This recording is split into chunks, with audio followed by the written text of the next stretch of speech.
Dominican media mission के दैनिक आहार में आपका स्वागत है।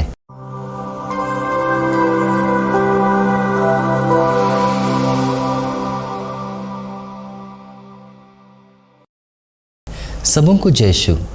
मेरे मित्रों, आज माता कलीसिया माता मरियम के स्वर्गारोहण का पर्व मना रही है।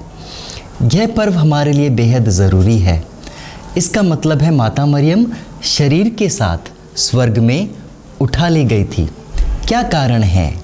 हम सब जानते हैं, बच्चा बच्चा कहता है कि माता मरियम के गर्भ से तो प्रभु यीशु जन्मा है, और यदि प्रभु यीशु माता मरियम के गर्भ से, पवित्र गर्भ से जन्मा है, तो उसके शरीर को इस दुनिया में सड़ना या गलना नहीं चाहिए। लेकिन इसके अलावा भी एक दूसरा बेहद महत्वपूर्ण कारण है जो मैं आपके साथ बांटना चाहता हूँ आज। मेरे मित्रों, किसी भी घर में एक माँ का होना ज़रूरी है। पिता तो घर संभाल ही लेगा, लेकिन जब एक माँ वहाँ आती है तो सोने पे सुहागा होता है। ठीक उसी प्रकार किसी भी राज्य में राजा तो अपने राज्य को संभाल ही लेगा, लेकिन यदि वहाँ रानी हो या रानी माँ हो तो वो सोने पे सुहागा हो जाता है। राजा के लिए भी बेहतर, राज्य के लिए भी बेहतर, और राज्य में निवास करने वालों के लिए भी बेहतर होता है। यही कारण है कि माता मरियम इस दुनिया में न रहकर वो उस दुनिया में शरीर के साथ स्वर्गा आरोहित हो गई। मेरे मित्रों, इसका एक छोटा सा उदाहरण मैं देना चाहता हूँ, जो राजाओं का पहला ग्रंथ अध्याय 2 पद संख्या 19 से लिया गया है। हमें एक सुंदर सा दृश्य दिखाया गया है जहाँ सुलेमान राजा अपने सिंहासन पर बैठा है, और वहाँ बैठते ही जैसे उसने दरवाजे की ओर देखा, उसने देखा कि उसकी माँ जो बेतशेबा कहलाती थी वो वहाँ प्रवेश करती है। अपनी माँ को देखकर वो खड़ा हो जाता है, उसे बड़े ही आदर पूर्वक दंडवत करता है, और फिर वो क्या करता है जानते हैं? वो अपने दाहिने ओर अपनी माँ के लिए एक सुंदर सा सिंहासन का बंदोबस्त करता है। उसकी माँ वहाँ आकर बैठ जाती है। मेरे प्यारे भाइयों और बहनों, मेरे मित्रों, आखिर बेतशेबा वहाँ कर क्या रही है? किस कारण से वहाँ पर वो आई है? कहा जाता है कि इस्राएल में जो यूदा के राजा थे, करीब 19 या 20 राजा थे, उनमें से अधिकांश राजाओं के राज्य में एक विशेष पदवी हुआ करती थी, एक विशेष सिंहासन हुआ करता था, एक ऑफिस हुआ करता था। अंग्रेजी में नहीं, इब्रानी भाषा में कहा जाए तो गेबिरा उसे कहते थे। जानते हैं गेबिरा का अर्थ क्या होता है? गेबिरा का अर्थ होता है रानी माँ या राजमाता, और ये उन सभी राज्य में हुआ करती थी, और वो इतनी शक्तिशाली हुआ करती थी कि कभी कभी तो राजा अपनी राजमाता के नाम से भी जाने जाते थे। बिना उसके इजाज़त के कुछ नहीं होता था। अगर वो नहीं है तो राज्य अधूरा होता था।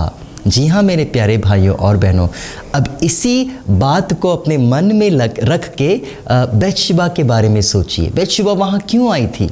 वहाँ पर एक विशेष मतलब से आई थी। क्या कर रही थी? वो वही कर रही थी जो हर राजमाता करती है। लोगों की प्रार्थनाओं को, लोगों के निवेदनों को, लोगों की अर्जियों को अपने राजा बेटा के पास में लाती थी। इस बार वो किसकी प्रार्थना को लेकर आई? इस बार वो अपने ही बेटे की प्रार्थना को लेकर आई, जिसका नाम था एदोनिजा। एदोनिजा की प्रार्थना को लेकर वो अपने दूसरे बेटे सुलेमान के पास आती है। मेरे मित्रों, सुंदर सा वचन सुन लीजिए। यहाँ पर लिखा हुआ है, लूकस अध्याय 1 पद संख्या 32। प्रभु का वचन है, गाब्रियल दूत मरियम को संदेश देते हैं, और इस संदेश के दौरान वो भविष्यवाणी करते हैं प्रभु यीशु के बारे में, और कहते हैं कि प्रभु यीशु महान होंगे और ईश्वर के पुत्र कहलाएंगे। प्रभु ईश्वर उसे दाऊद का सिंहासन देगा। याद रखिए, पहली बात, प्रभु ईश्वर उसे दाऊद का सिंहासन देगा, और वो याकूब के घराने पर सदा सर्वदा राज्य करेंगे, सदा सर्वदा राज्य करेंगे, और उसके राज्य का कभी अंत नहीं होगा। अब आप ही बताइए, क्या इस दुनिया में राजा दाऊद का कोई सिंहासन बचा है? नहीं बचा। क्या इस दुनिया में राजा दाऊद के कोई सेनाएं हैं? नहीं हैं। क्या उसका दरबार है? नहीं है। क्या उसका किला है? नहीं है। यदि इस संसार में नहीं है तो कहाँ है? उस संसार में है। और गाब्रिएल दूत यही भविष्यवाणी कर रहे हैं, ये बता रहे हैं कि भले ही इस संसार में राजा दाऊद का शासन ख़त्म हो गया, लेकिन उस संसार में ख़त्म नहीं होगा, क्योंकि हमारे प्रभु राजा दाऊद के सिंहासन पर बैठने वाले हैं। और एक बार वो वहाँ बैठ गए तो उनके राज्य का कभी अंत नहीं होगा। अब आप ही बताइए मेरे मित्रों, यदि प्रभु यीशु राजा दाऊद के सिंहासन पर विराजमान है, यदि राजा दाऊद का सिंहासन अब भी जारी है, तो उस सिंहासन के बगल में उसके दाहिने किसे बैठना चाहिए? जी हाँ, आप जो सोच रहे हैं वही सही है। जिस प्रकार एक ज़माने में धरती पर राजा दाऊद के जितने भी राजाएं थे, इस्राएल में यूदा के जितने भी राजाएं थे, अपने बगल में अपनी राजमाता को बिठाते थे। प्रभु यीशु ने भी वही किया।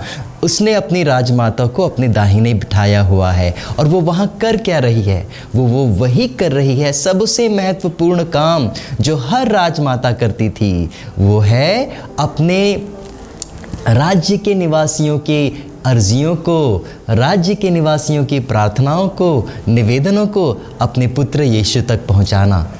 यही कारण है, बस यही कारण है कि माता मरियम अब उस स्थान में है, उस सिंहासन पर है, उस पदवी पर है जहाँ पर उसे होना चाहिए था। और ऐसा होने के लिए उसका स्वर्गारोहण ज़रूरी था। सबों को जय यीशु। Happy feast.